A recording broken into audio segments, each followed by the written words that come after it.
Picture the scenario you've probably seen 100 times. You're scrolling online, and a modern Grail card, a PSA 10 Prizm rookie, shatters another auction record, selling for the price of a literal house. And if you're anything like me, your first thought is trying to make sense of a market that seems entirely driven by nostalgia, hype, and whoever happens to have the most disposable income on that Sunday night. When people try and analyze the hobby, they usually hit a wall when trying to value things. Think of it, when you look at traditional stock, you're going to have quarterly earnings reports, revenue multipliers, physical company assets that are going to anchor those prices. But with cards, you're dealing with pure subjective human desire. Historically, that's felt almost impossible to rigorously quantify.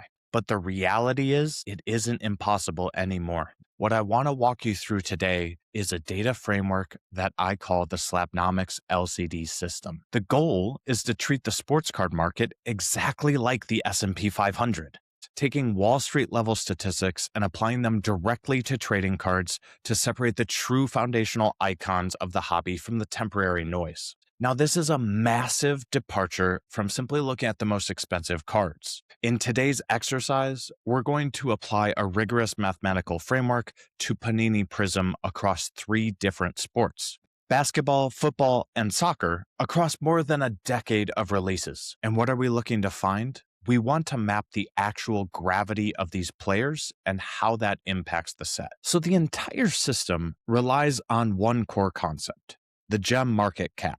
To understand the real financial footprint of a card, looking at a single record-breaking sale price is honestly a pretty terrible way to do it. It's just a snapshot of 2 motivated people bidding against each other in an auction house. It doesn't tell you the broader health of that asset or that set. Instead of doing that, I borrowed something directly from the stock market. To find the gem market cap for cards, you take the PSA 10 population, which is the number of perfect 10s that PSA has given out for a specific card, and then you multiply that population by the last sale price. In the stock market, it's literally the same thing as taking shares outstanding and multiplying it by the current share price. It gives you the theoretical cost if you want to go and buy every single copy of that card that currently exists on Earth at the PSA 10 valuation. Now, of course, that would be crazy because you'd actually see the price go up and up and up as someone cornered the market. But this process, as more of an exercise, allows us to smooth out a little bit of the noise that we see with single card sales, and allows us to compare apples to apples, not just within a sport, but also outside of a sport, since we're using the same set, which has very similar dynamics. Now, the first thing that I found with all of this is that the sheer size of the dollars throughout this market is truly staggering. See, I analyzed 30 different Prizm sets to get the full picture across sports for all the Prizm parallels and sets. That's 13 basketball sets, 13 football sets, and 4 soccer sets. Now, which of those 3 sports do you think had the most value across their Prizm sets?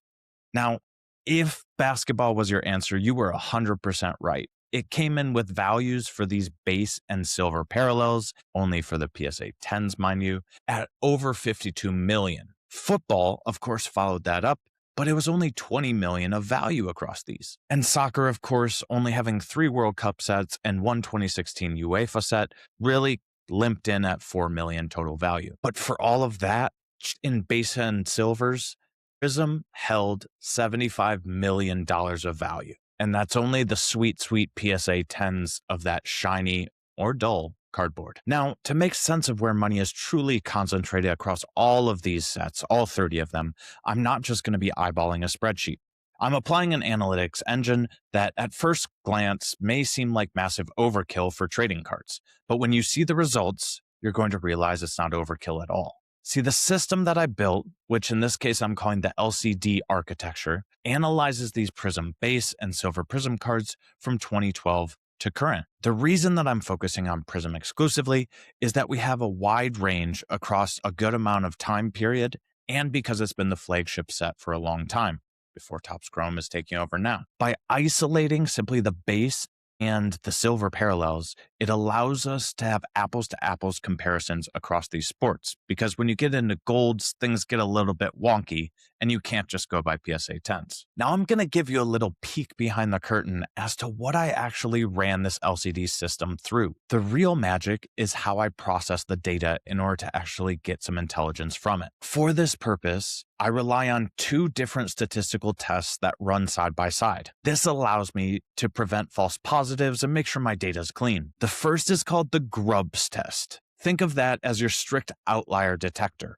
It runs through the entire set of cards and mathematically tags any card whose gem market cap is 3 standard deviations above the mean. For anyone who hasn't been in a statistics class recently, 3 standard deviations basically means that a card completely breaks the curve, something so far removed from the average player that it almost looks like a typo when you're looking at the broad data set.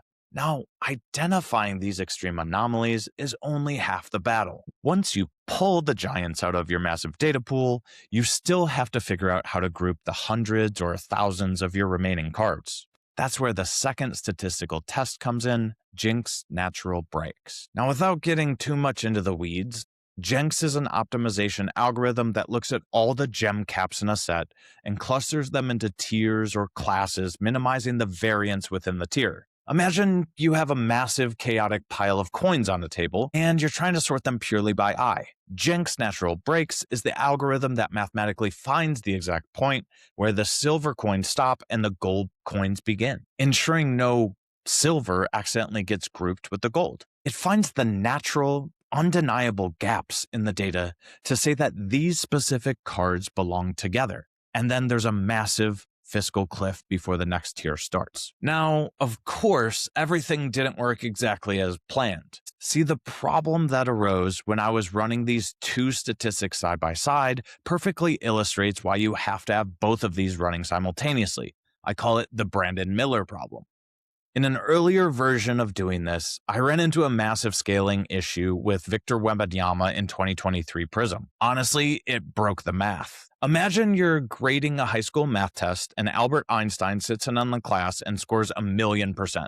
If your algorithm simply identifies Einstein as an outlier and removes him from the curve so the regular kids look normal, the scale gets entirely warped because the baseline shifted. Because you've first taken him out of the pool, the kid who got a B+ suddenly looks like the smartest kid that's ever lived, relative to everyone that's left. This was the Brandon Miller problem, because Victor Wembanyama's market cap was so astronomically high that the system temporarily removed him to analyze the rest of the 2023 rookie class. In doing so, it suffered from what I call context amnesia. By removing the true giant, the algorithm essentially forgot what the real outlier looked like in the first place. So the scale of the entire set compressed. And because the scale shrunk, the next best player within that set suddenly looked like a giant related to the other players. And so he got put into the same tier as Victor Wembanyama. What that really meant is that Brandon Miller got promoted to icon status, which any basketball card collector will probably tell you is absurd.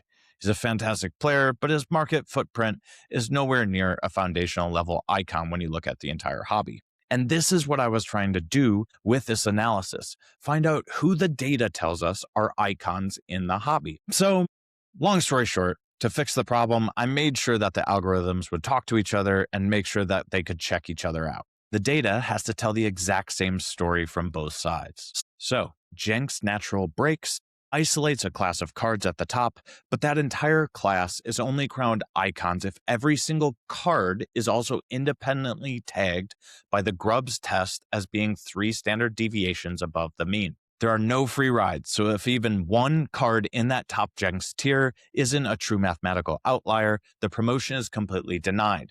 The group then gets categorized on the next tier, which is our franchise tier, and they don't reach icon status at all. I just wanted to give you guys a little bit of an inside look on the math. Let's move on. Now, when you actually look at what specific cards survived this mathematical gauntlet and earned that icon title, you realize just how incredibly top-heavy these markets are. Take Wembanyama. His 2023 Silver Prizm rookie has a gem market cap of 7.58 million. In fact, that is the highest of any Prizm player for their base or silver gem market cap. So that 7.58 million is a lot. But the total gem market cap for that entire set, if you take all of the silver prisms and find all of their market caps for all the players, it's only just over 9 million. So he alone makes up a staggering 83% of that entire silver set's gem market cap value. All the other players in the set are essentially fighting over the scraps. Now, this gives us a standard of comparison for how much one player is dominating one set, and it gives us a pretty good clue as to how important that player really is. Now, you can go through the sets, you can figure out which one's weak and which one's not, and that can inform a little bit on how much weight you throw behind this icon status broken out by set. Remember, the sets are the boundaries, and they all have different print runs and different parallel runs, etc., etc. But right now, we're just trying to get apples to apples as much as possible using gem market cap and using all Prizm sets. And the nice thing that we find is that we do have fundamental laws on how this collectible market operates, and we saw this consistently throughout Prizm. Patrick Mahomes in 2017 Prizm absolutely swallows the set. His card has over 4 million on the footprint for the silvers, and this is 83% of the 2017 set's market cap for silvers. And that 83% might seem familiar because that's exactly what Victor Wembanyama had in 2023 Prizm for his silvers. Pretty crazy that they both had that, especially since Wembanyama is certainly not the level of Mahomes in terms of what he's won. For my soccer, aka football guys out there, here's one for you. Kylian Mbappe's 2018 World Cup base holds 58% of the entire 2018 Prizm base market cap. Yeah, his 2018 Prizm is a big deal. What this data set immediately proves to us is that trading cards is not an ecosystem of equal players, and I'm sure you knew that already. A set is really just a vehicle for one, maybe two transcendent assets, and everything else printed at that year is just along for the ride. So one interesting thing I noticed while going through this data is how specific players actually build that massive market cap dominance within the sets reveals two completely different paths to becoming an icon, either the high volume path or the extreme scarcity path. Now, Wemby, of course, shows us the high volume path to a T. There are almost 5,000 PSA 10 silvers in existence for his 2023 Prizm, yet these bad boys are still selling for over $1,500 each. That's quite an ocean of liquidity. But if you really want to meet the liquidity king for basketball, that's going to be our boy Luka Doncic. His rookie card has over 20,700 PSA 10s, making it one of the most heavily graded cards in modern history. Now, 20,000 copies of a card theoretically could make it somewhat worthless. But as Pokemon has probably shown you by now, that just isn't the case. Global demand matters, and it can support this amount of cards. Luka has that big of a market. Of course, I don't need to tell you Pokemon does as well. Now, when you're looking at those crazy numbers of 5,000 silvers for Wemby or over 20,000 base for Luka, you compare that to the old sets and you start getting a little bit of the opposite strategy. This I would call the market of extreme scarcity. Look at Tom Brady's 2012 Silver Prizm card. 2012 was the first year that Panini made the Prizm cards, so it was a historic set. And within that historic first set for Tom Brady, there are only 22 PSA 10s for the silver. And because it's Tom Brady and the inaugural product, the last sale price for one of those 22 cards was a cool $20. That extreme scarcity mixed with some great demand factors pushes the price into the stratosphere, you might think, but the market cap is only 440,000. To give you an example, Luka's market cap on his base cards for the PSA 10s was 4 million. So we're talking 10x more value in that market cap of Luka's base cards versus Tom Brady's silver Prizm. Only 22 copies. And joining Tom Brady in that utmost scarcity tier is LeBron James. His 2012 Prizm Silver only has a population of 29 PSA 10 copies, and those run you about $19,800. Very close to what's going on with Tom Brady. What I love about the gem market cap is that no matter how you get there, whether it's 20,000 normal people willing to spend $200 or 2 millionaires willing to spend 200 grand, then math normalizes the passion. This total gem market cap can show you the total financial gravity of that player in that set, regardless of what the print run is. But it's still crazy to me that you can compare Tom Brady's silver and Luka Doncic's base, and Luka Doncic has so much more money invested into that card. Now, the real magic of doing this analysis is that we don't just look inside the box to rank individual players. We can scale up to evaluate the box itself. This allows us to rank entire sets of cards against each other. I call this layer 1 tiering. Because what we've been talking about before, where we're just looking at one sport and the sets within that and how they relate to each other, I call that layer 2 tiering. Layer 1 then zooms out and lets us look at different sports and different sets ranked against each other. So I promise I'm not going to go back to all that crazy math stuff, but I do use the same Jenks natural breaks. But instead of feeding it the individual player data, I feed it the total gem market cap of each set. That classifies the years themselves into tiers, so we can see which sets are more valuable than other sets. For instance, the first most valuable sets I call the Cornerstone tier. The next group of sets we call the mid tier, then we go into hardly relevant, and then just fringe sets. These fringe sets represent minimal, almost negligible market value compared to the rest of the valuations that we see in Cornerstone and mid tier sets. Now, what's wild is that the immense power of a single player can drag an entire set into that elite Cornerstone tier. When you look at the classification table, the 2023 Panini Prizm basketball set is Cornerstone. Its total market cap is over $13.4 million in the base and the silver PSA 10s. And this represents a quarter of the entire Prizm basketball capitalization for these metrics. And remember, Victor Wembanyama accounted for about 83% of all the valuation of that set. So his mere presence in the checklist elevates the entire product into a Cornerstone asset class. Same thing with 2018 because of Luka.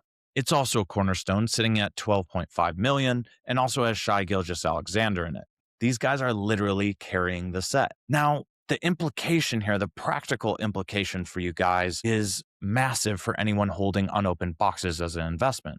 If a set doesn't have a generational icon level talent hiding inside it, it's almost mathematically impossible for it to become a Cornerstone set. And these are the ones that generate consistent value gains over time. Lesser sets dropping into fringe, or even if they're hitting on mid tier, they bring those box prices down with them. Whenever you have someone who's carrying a set and all of a sudden he's done, that set also gets absolutely blown out. It's a star-driven league on the court, and it's a star-driven league in the boxes. So far, we're just talking about what happens at the top, and everybody wants to have the players at the top.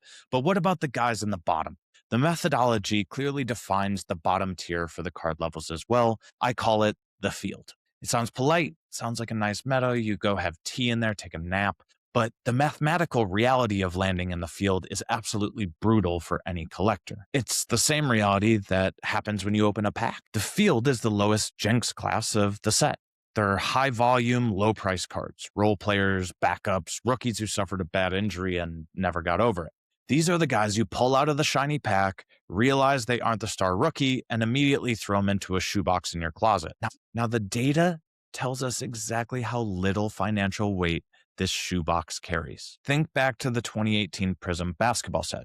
Luka and Shai make up mathematically 78% of the set's total value for the base and the silver gems. All of the other cards throughout the checklist make up almost no value at all. It's a little bit like the Pareto principle that 80% of the output comes from 20% of your input, except that in this case, there's 298 players in the 2018 Prizm checklist that account for only 22% of the value. And almost 80% of the value is made up by 0.66% of the set. And what this truly means, to be totally real with you, is that if you want to collect and that's what's important to you, then great, go and make the sets. But if you're looking to actually have value over a long period of time, it's really only going to come from less than 1%. And that's pretty consistent across all of these Prizm sets. Now, I haven't looked at the Donruss or the Flawless or the Immaculate or the Noir, but we're going to get to those at some point on Slabnomics, and we'll find out what it looks like for there. What I can tell you is that for Prizm, 1% is going to hold all the value. And this takeaway is profound. You don't have to be a card collector to care about it or apply it to your own life in other ways. What this framework provides is that in any market, no matter how chaotic, no matter how driven by subjective emotion and nostalgia it seems on the surface, it can be fundamentally understood if you apply the right mathematical framework. Finding the truth in data demystifies the chaos. It proves that human passion actually leaves a highly predictable data trail. It shows us that in many modern, passion-driven asset classes, the market isn't a democracy where everyone gets a vote. It's a strict oligarchy. It's a financial oligarchy. These top 1% assets of a set, these icons that I've been talking about here, they don't just participate in the market. They are the market. And the rest is really just packaging that they arrive in. Let me leave you with this compelling question to think about. If algorithms and optimization tools like Jenks natural breaks or Grubb's testing can so perfectly map out the subjective value of nostalgia and sports loyalty, what other markets could we apply this to? Fine art, vintage cars, Rolexes, even the perceived value of digital creators and influencers. Could these highly subjective, passion-driven ecosystems be mapped, tiered, and fundamentally predicted in their value adds? It strongly suggests that human hype can be a lot more mathematically predictable than we wanted to admit. For more data in this vein, I'm going to continue adding with my LCD analysis and my layer 1 and layer 2 analysis so that I continue to give you more and more practical information to answer questions that arise in your mind when you're looking at cards. That's what Slabnomics.com is all about. So head over to Slabnomics.com, make sure that you've signed up for Compt, which is a free newsletter. And if you do want this specific information, I'm going to have the summaries available to you under the Sets tab. But to be able to see the full breakdown of all the Prizm sets for the silvers and the bases for basketball, football, and soccer, you're going to have to be part of the Slabnomics investor tier to see all of that data. This investor tier is not only going to get you that, it also gives you frameworks that I've already started building. It's going to give you future tools. It's going to give you more set analysis, and you get a bonus Compt investor newsletter and some podcasts that you might actually start seeing this very week. So make sure to sign up now, because the founding member tier is going to get cut off pretty soon. And that tier locks you into annual pricing forever. I'm never going to raise founding member tier pricing. But in about a week or so, I'm going to hit my cap on that, and I'm going to have to move into the regular annual pricing going forward. So check out slabnomics.com, check out the investor tier, hit me up in the DMs as always. I'm Slabnomics on Instagram, and thank you so much for being here. Keep building, and I will talk to you later.